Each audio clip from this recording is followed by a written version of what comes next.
Sa kabuuan, ngayong dayatan, ito nakita natin palayan na ito, mga ilang hektarya po ang napatutubigan ng deep well? 52 po.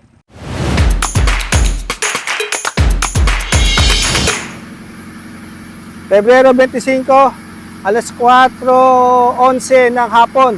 Nandito po tayo sa Barangay Edi, Bayan ng Nampikwan. Dito po mismo sa deep well ng National Irrigation Administration. At nakikita po natin yung malawak-lawak na palayan. At atin po makakapanayam yung operator po ng deep well, si Kuya. Kuya, magandang hapon. Magandang hapon din po. Ano po pangalan ninyo, Kuya? Alex Macarayo po.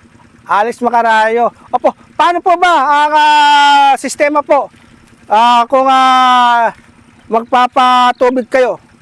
Kailangan po, yung magpapatubig, may dalang krudo. Yung pong patutubigan. Gaano karami po ang kinakailangan krudo na kanyang iambag? Halimbawa po, 1 hektarya. Nasa 30 litro. 30 litros na diesel. Po. Sa kabuuan, ngayong dayatan, ito nakita natin palayan na ito, mga ilang hektarya po ang napatutubigan ng deep well? 52 po. 52. Ito ba sabay-sabay na pinatutubigan o una-una? Suna-suna po. Sona-sona. Opo. Ilang sona po ba nahati itong 4 po. 4 na sona? 4. Opo. Sa isang araw, ilang hektarya po ang napatutubigan ng deep well? Nasa 3-4 gano'n. Na hektarya. Opo. So, kinakailangan talaga krudo, hindi papalya doon sa krudo.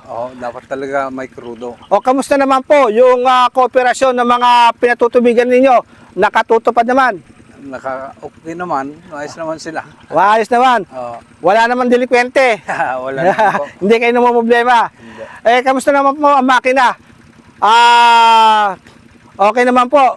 Okay naman po kasi alaga sa tubig eh. Alaga sa tubig.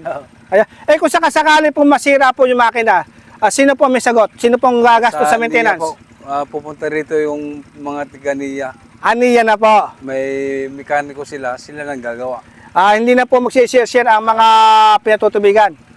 Ayan. Eto Kuya, kamusta naman po kayo? Paano po naman ang sukli sa inyo? Pagkatapos ng dayatan. Dayatan. Paano po? Mga magkano po? Pwede ko may tanong. Ayos lang inaano ko sa listahan, may listahan naman eh.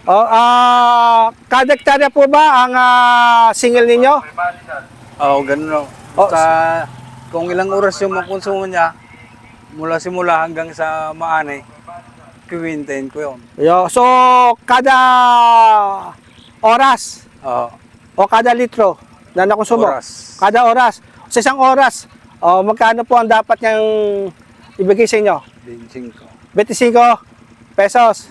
Ayan. Opo. So, kailan po nagsimula ang dayatan dito? January. Sa deep well?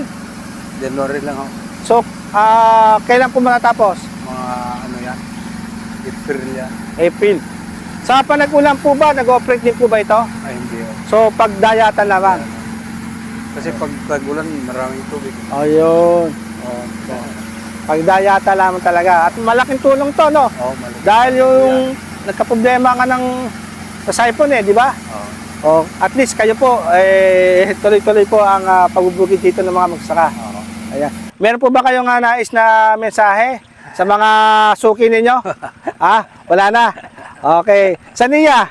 Okay lang ako. Okay na po. Sige, maraming salamat Kuya. Sige lang, salamat din po.